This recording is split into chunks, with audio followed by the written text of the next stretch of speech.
Resolvidos os problemas técnicos, estamos de volta. Convido você a abrir a sua Bíblia no livro de Gálatas.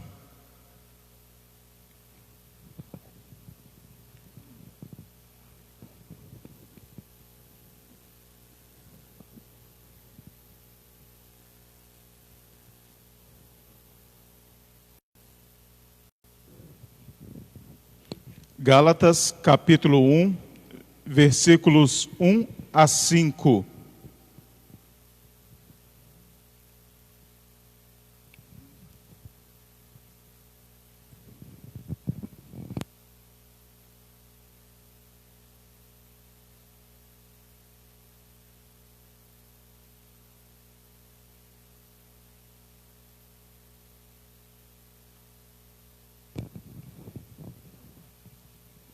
Nos diz a palavra de Deus: Paulo, apóstolo, não da parte de homens, nem por intermédio de homem algum, mas por Jesus Cristo e por Deus Pai, que o ressuscitou dentre os mortos, a todos os irmãos, meus companheiros, às igrejas da Galácia, graça a vós outros e paz da parte de Deus, nosso Pai, e de nosso Senhor Jesus Cristo, o qual se entregou a si mesmo pelos nossos pecados, para nos desarraigar deste mundo perverso, segundo a vontade de nosso Deus e Pai, a quem seja a glória pelos séculos dos séculos. Amém. Oremos mais uma vez para a nossa meditação. Bondoso Pai, estamos diante da Tua palavra e reconhecemos a nossa incapacidade de compreendermos as verdades profundas aqui contidas. Sabemos que ela é a vontade revelada do Senhor, expressa para nós. Portanto, rogamos que o Santo Espírito que inspirou esta palavra, venha falar aos nossos corações. Oramos em nome do Teu Filho Jesus. Amém.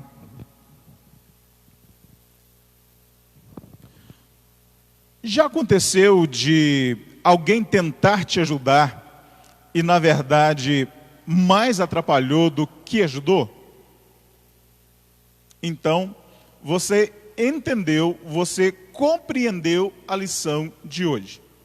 Você já compreendeu tudo aquilo que nós veremos nesta manhã.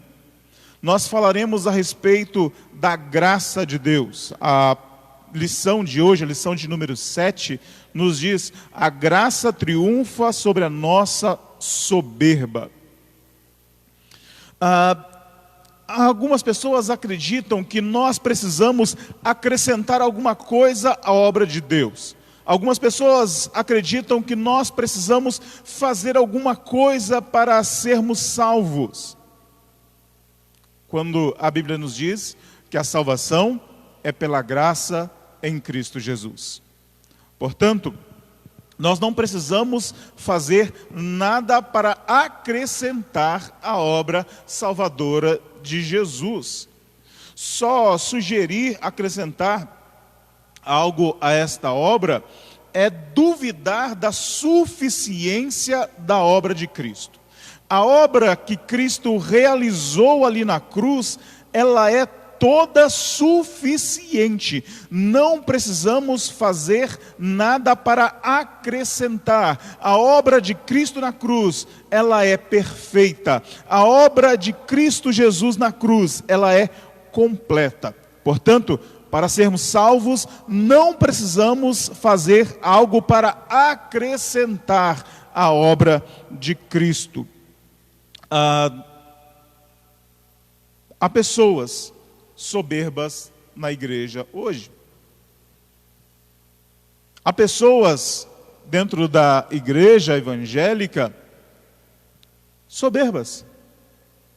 Há pessoas que acham que, eu frequento a igreja, eu participo de todas as atividades, então Deus, a salvação eu conquistei porque eu frequento a igreja, eu sou membro da igreja há 10, 20, 30 anos, há 40 anos, então a salvação eu conquistei por causa disso. Há pessoas que pensam isso. Há pessoas que acham que são salvas porque participam da igreja, porque participam de todas as atividades. Existe o outro lado também, existe o contrário. Existem aquelas pessoas que se fingem de coitadinhas para alcançar o favor de Deus. Não, Deus vai ter pena de mim. Eu sou coitadinho, se faz de coitadinho na presença de Deus para que Deus tenha pena dele. Tanto um quanto o outro nós devemos evitar. Tanto um quanto o outro são condenados pela palavra de Deus. Nós acharmos que somos salvos pelas nossas obras, pelas nossas atividades, ou nos fingirmos de coitadinhos diante de Deus, para que Ele tenha pena de nós e assim nos atenda.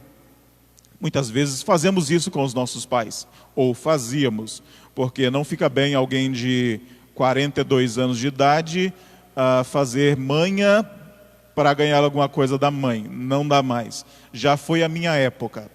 Enfim, acredito que muitos de nós, ou todos nós, já fizemos isso.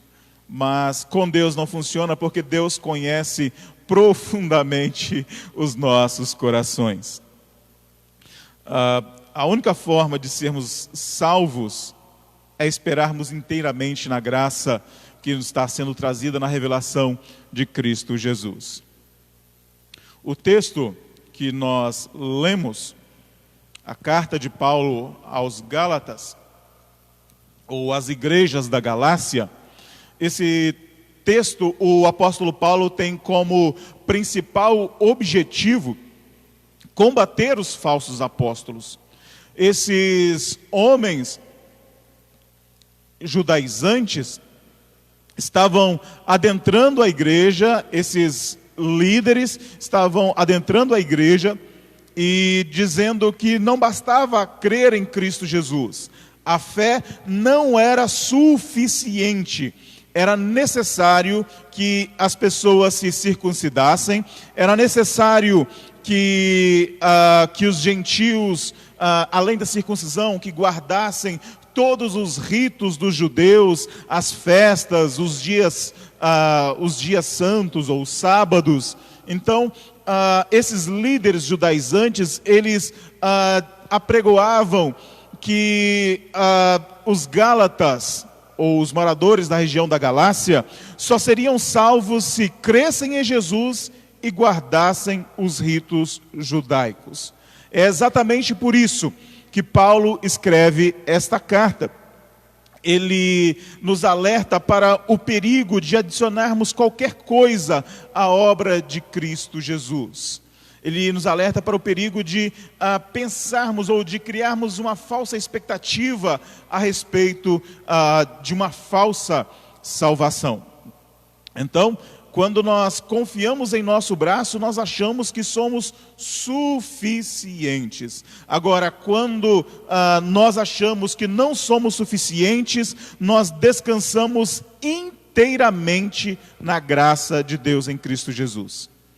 Então, os gálatas estavam deixando de repousar totalmente na graça de Deus e começando a confiar nas boas obras, ou confiar nas suas obras, confiar na circuncisão, confiar nas festas que os judeus faziam. Então, assim como os judeus, eles estavam confiando não na graça de Deus, mas naquilo que eles faziam.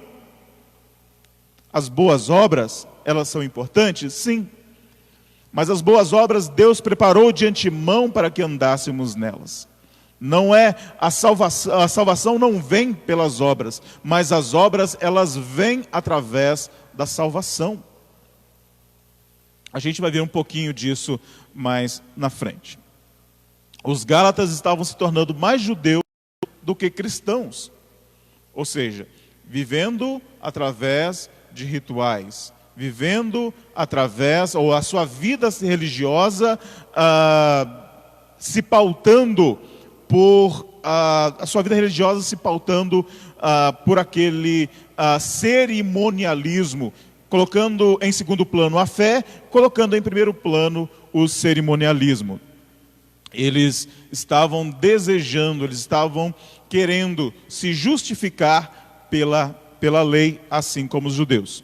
Então, lembrando de um texto, quando Jesus, ele falando com os seus discípulos, ele diz, ou ele recomenda que os seus discípulos tomem cuidado com o fermento dos fariseus. E é exatamente isso. O legalismo é o fermento dos fariseus. Ou seja, uma vida cerimonial, uma vida religiosa cerimonial, porém apenas de aparência. Este texto nos ensina algumas lições importantes. A primeira delas, a primeira lição importante que esse texto nos ensina é: a graça nos faz ver que o Evangelho nasce exclusivamente em Cristo, não em nós. O Evangelho é Cristo. Nós devemos entender que o Evangelho é Cristo. Nosso esforço não é evangelho. Paulo fala lá aos romanos: ora, para aquele que trabalha, o salário não é graça, mas é dívida. Ou seja, se nós fizéssemos alguma coisa, ou se nós fôssemos capazes de fazer alguma coisa para alcançar a salvação, Deus seria devedor. Deus estaria devendo algo para nós. E é impensável Deus estar devendo, ou Deus dever algo a alguém. A palavra evangelho, acredito que todos nós saibamos, estejamos já calejados de ouvir. A palavra evangelho significa boa nova. A palavra evangelho significa boa notícia. Ou seja, se nós tivéssemos que pagar pela nossa salvação, não seria evangelho, não seria boa notícia. Mas se nós recebemos um presente, se nós recebemos uma dádiva, isso sim é boa notícia. Portanto, o evangelho é Cristo. Cristo Jesus, na sua obra redentora ali na cruz por nós. E também a sua intercessão, porque o ministério de Jesus continua hoje. Ele está à destra do Pai, intercedendo, sendo o nosso advogado junto ao Pai. Portanto, este é o Evangelho. Cristo Jesus nos concedendo a salvação eterna através da sua obra completa na cruz. Não é o fato de podermos fazer alguma coisa. Não, nós não podemos fazer alguma coisa. Certa vez,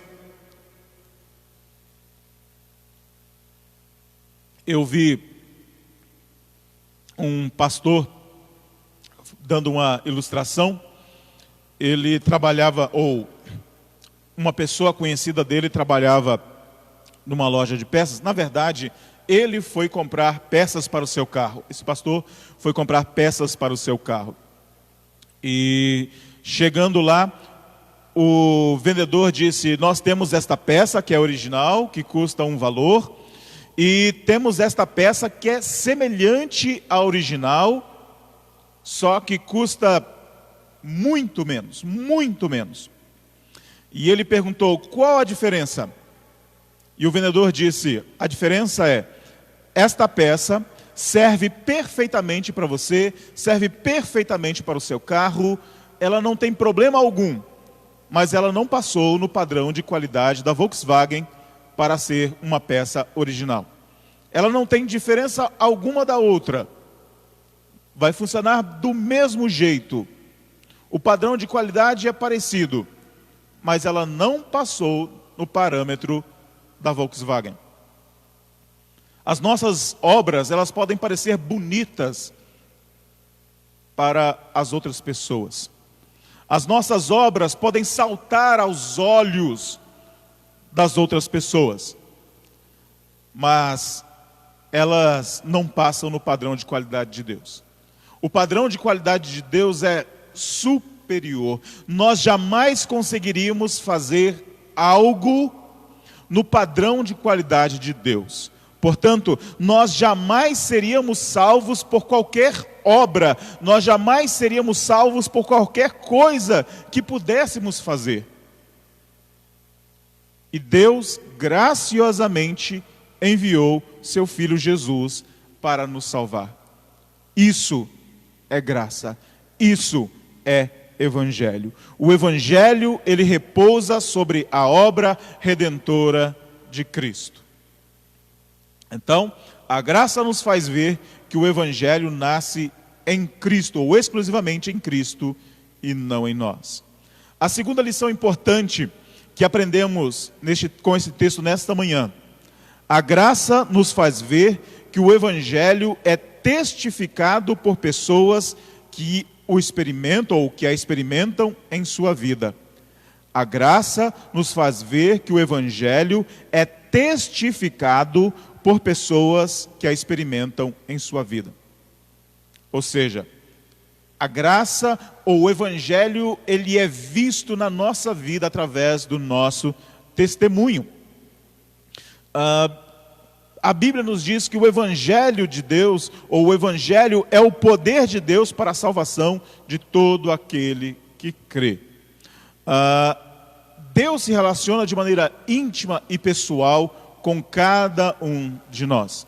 Há alguns irmãos que fazem alguns equívocos, porque eles pensam que a experiência religiosa, a maneira como Deus se relaciona com uma pessoa, quer dizer que aquilo vai acontecer, que aquela experiência todos irão ter. Há pessoas que acham que terão a mesma experiência de Abraão, há pessoas que acham que terão a mesma experiência de Davi, há pessoas que acham que terão a mesma experiência de Paulo. Não. Ou há pessoas que pensam também que as outras pessoas devem ter as mesmas experiências com Deus que ele. Não. Deus se relaciona de maneira íntima e pessoal com cada um de nós. Há experiências espirituais que somente você, há formas que Deus se relaciona somente com você. Então, nós não podemos esperar que outras pessoas tenham a mesma experiência com Deus que nós. Deus ama a todos nós, Deus ama a todo o seu povo. Sim, Deus ama a todo o seu povo, mas Ele se relaciona íntima e pessoal com cada um de nós. A experiência evangélica, ela não se resume à experiência de uma única pessoa. Deus se relaciona com todo o seu povo. Não é o clero e o laicato. Deus se relaciona com o clero e se relaciona com o laicato ou com os leigos através do clero. De maneira alguma, Deus se relaciona com todo o seu povo. E cada cristão tem a sua própria experiência com Deus. E é importante, cada cristão tem a sua experiência com Deus.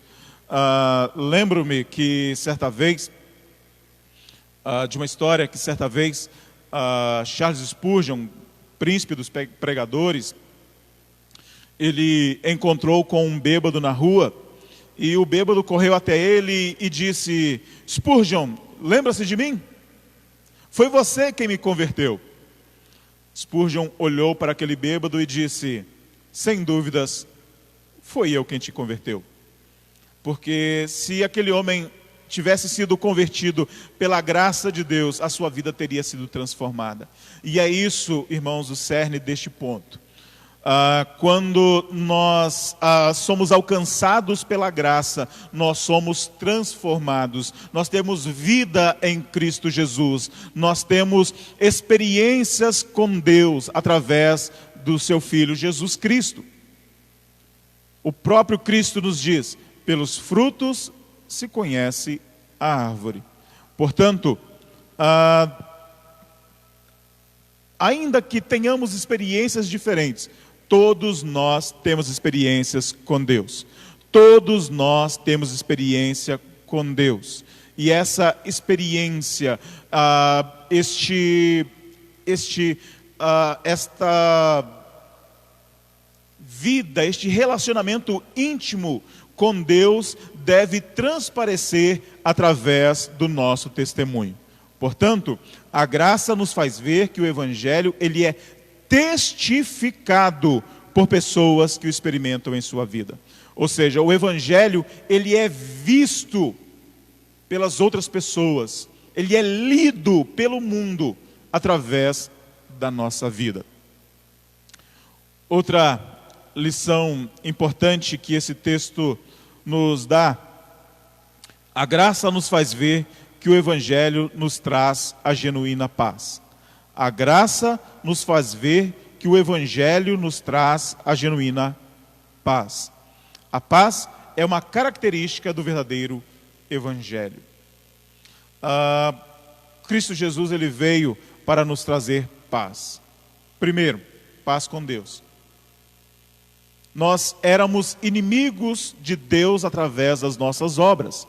Como pecadores, nós éramos inimigos. Havia uma barreira, uma separação entre nós e o nosso Deus. Cristo Jesus, quando ele veio, ele retirou esta barreira, ou seja, ele é o nosso elo com Deus. Através de Cristo Jesus, nós nos relacionamos. Através de Cristo Jesus, nós temos livre acesso à presença do Pai. Aquela barreira que havia entre nós, aquela inimizade entre nós e Deus, que não permitia que nós tivéssemos acesso à presença de Deus. Essa barreira, esta inimizade, ela foi retirada. Então, quer dizer que agora que eu tenho paz, eu não tenho problemas? De maneira alguma.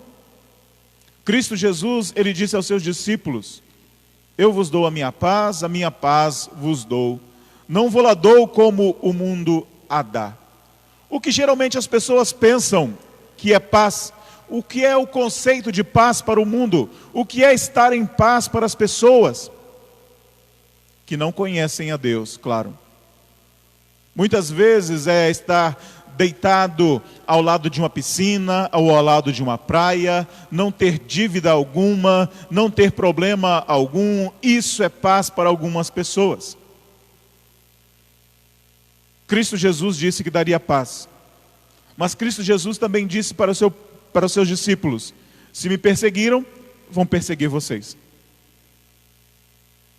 Então, a paz que Cristo nos dá é uma paz em meio a perseguições, é uma paz em meio às lutas, é uma paz em meio a tantas dificuldades. Esta é a verdadeira paz. Primeiro, paz com Deus. Segundo, paz consigo mesmo. Terceiro, paz com as pessoas que estão ao nosso redor. É estar em paz. Essa é a verdadeira paz que nós encontramos em Cristo Jesus. Então, esta paz que encontramos em Cristo nos dá satisfação, uma satisfação completa. O Evangelho nos traz a paz entre nós e o nosso Deus. Então, nós aprendemos que a graça nos faz ver que o Evangelho nos traz a genuína paz. Paz com Deus, paz conosco e também paz com as pessoas.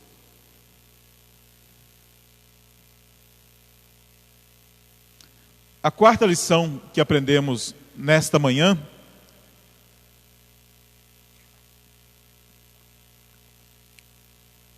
a graça nos faz ver que o Evangelho nos salvou dos nossos pecados.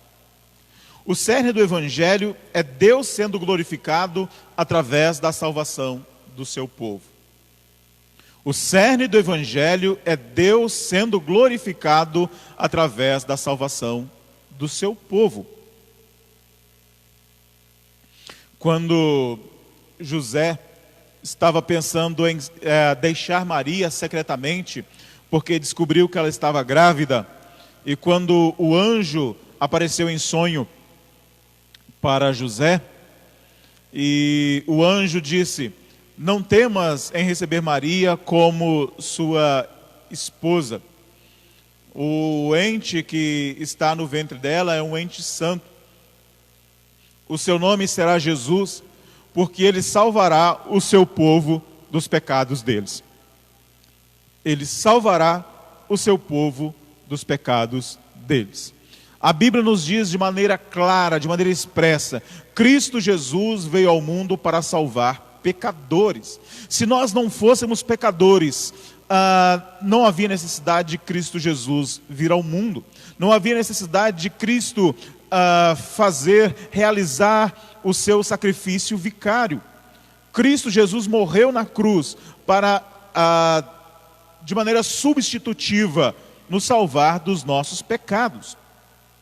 E não pensemos que há pessoas que não precisam dessa graça, há pessoas que não necessitam do sacrifício de Cristo.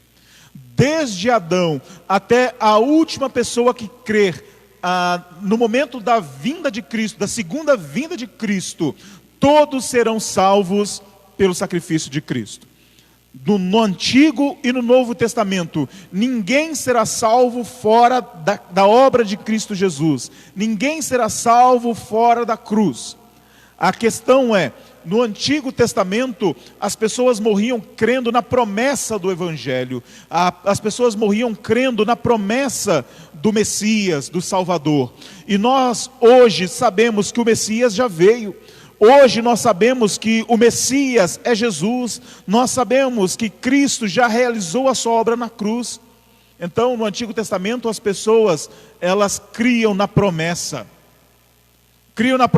de um Redentor. Hoje nós cremos no Redentor, na pessoa de Cristo Jesus, na sua obra completa realizada na cruz. Se houvesse uma única pessoa que pudesse ser salva, não há quem possa ser salvo pelos seus próprios méritos. Percebemos que os heróis da fé, todos os principais homens e mulheres de Deus registrados na Bíblia, todos estes falharam. Todos os grandes homens e mulheres da Bíblia falharam. E aquelas pessoas que nós temos como modelo de fé, aquelas pessoas que nós temos como modelo, como paradigma, todas essas pessoas declararam que necessitam da graça de Deus. Maria, um grande exemplo de fé, eu tenho um profundo respeito, admiração por Maria. Ela, na sua canção, no cântico que leva o seu nome, no cântico feito por ela, ela diz: minha alma engrandece ao Senhor e o meu espírito se alegrou em Deus, o meu Salvador. Ou seja, até mesmo Maria reconheceu que ela é salva pela graça de Deus. Paulo, talvez o maior nome do Novo Testamento, ele diz: Cristo Jesus veio ao mundo para salvar os pecadores, dos quais eu sou o principal. Então, não existe ninguém, nem no Antigo, nem no Novo Testamento, que não necessite da graça de Deus. Todos pecaram e carecem da graça de Deus. Todos pecaram e carecem da glória de Deus. Portanto, meus irmãos, não existe um ser humano sequer que não necessite da graça de Deus. Desde Adão, todo ser humano necessita da graça de Deus para ser salvo, necessita da graça de Deus para ser purificado dos seus pecados. Pedro, ele fala que Deus, ele reuniu um povo. Erasmo de Roterdã, teólogo Erasmo de Roterdã, ele declarou o seguinte: a intenção de Cristo era favorecer ou fornecer, por meio da graça do Evangelho, o que a lei de Moisés não era capaz de fazer, de modo que apenas por sua graça pudéssemos ser libertos do pecado e da morte, ou da mente pecaminosa, a qual o mundo está preso, e não fôssemos mais escravizados pela impureza ou cerimônias humanas. O pecado, ele está em nós.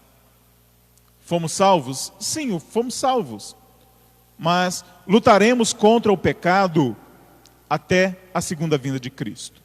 Quando Cristo se manifestar nas nuvens, então o pecado ele será arraigado ou desarraigado de nós, o pecado será retirado de nós. A graça faz com que nós deixemos de ser escravos do pecado, não pecadores. Continuamos pecadores, pecadores remidos, pecadores lavados pelo sangue de Cristo, mas continuaremos a lutar contra o pecado até o último momento. Até a volta de Cristo, nós estaremos lutando contra o pecado. Portanto, todo ser humano que pisou na terra, excetuando Cristo, que é 100% homem, 100% Deus, excetuando Ele, todos pecaram. E todos necessitam da graça para serem salvos. Concluindo a nossa lição nesta manhã, como viver a vida cristã sem o peso de ter que fazer algo para ser aceito por Deus? Se o salário do pecado é a morte, Cristo morreu por você. Não há, portanto, pecado que Ele não tenha levado na cruz por sua causa. Qualquer pecado, de qualquer época, seja passada ou futura.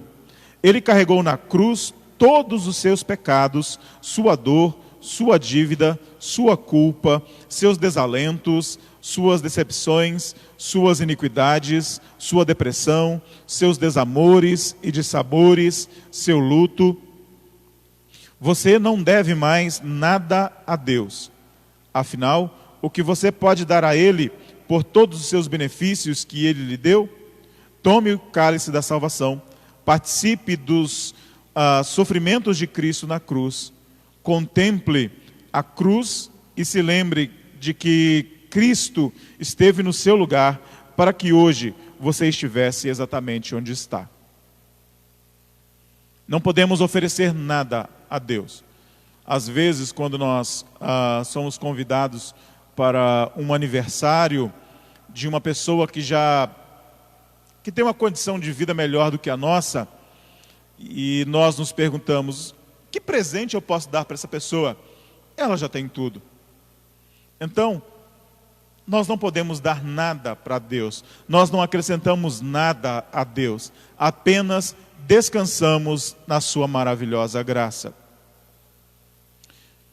E a aplicação da lição nesta manhã. Você luta contra pecados específicos em sua vida? Escreva quais são os pecados contra os quais você precisa lutar e precisa abandonar agora. Ore ao Senhor e peça graça para vencê-los. Disponha-se no seu íntimo a lutar profundamente contra toda espécie de pecado. Então Deus nos dá a graça. Nós precisamos reconhecer que somos pecadores. E não pense que é só você. Cada um de nós tem a sua própria fraqueza. Cada um de nós tem o seu pecado no qual ele é mais fraco. Sim, cada um de nós tem a sua fraqueza. O reverendo Francisco Leonardo, um pastor muito conhecido na igreja presbiteriana, foi reitor do seminário de Recife. Ele alertava a todos os seminaristas com relação às barras. Ele sempre dizia, tome cuidado com a barra de ouro, a barra da saia e o São João da barra. Ele sempre advertia os seus alunos quanto a isso. Ou seja, tome cuidado com a ganância, tome cuidado com a questão sexual e tome cuidado também com a questão da bebida. Então, todos nós lutamos contra o pecado. E há pecados aos quais cada um de nós é mais frágil. Às vezes nós olhamos uma pessoa e dizemos, não, mas isso é besteira. Como pode essa pessoa cair? Ou como pode essa pessoa fazer isso? Há pessoas que são fortes na área em que nós somos fracos. Então nós não podemos julgar o outro, nós não podemos julgar o nosso irmão. Pelo contrário, devemos oferecer o nosso braço, devemos oferecer as nossas orações em favor uns dos outros. Como vimos na lição anterior, devemos orar uns pelos outros, devemos aconselhar uns aos outros. Nós não podemos, de maneira alguma, irmãos, brincar com o pecado. Devemos reconhecer que somos pecadores. Devemos reconhecer que estamos lutando contra o pecado. Devemos descansar na graça de Deus. Mas descansar não significa cruzar os braços. Descansar significa lutar. Lutar na graça de Deus, ou lutar com a força que Deus nos dá. Deus abençoe sua vida, que você tenha um ótimo domingo a todos os irmãos. Estou vendo aqui que alguns irmãos estão nos cumprimentando. O nosso irmão Nelson, que honra ter você aqui conosco na nossa live. Nelson é um amigo pessoal, e é uma alegria ter você aqui conosco nessa live. Então, Deus nos abençoe. Vamos orar mais uma vez. Bondoso Pai, nos achegamos à Tua santa presença, não por nossos méritos, porque não os temos, mas nos achegamos pelos méritos exclusivos de Cristo Jesus, o Teu Filho Santo, o Teu Filho amado.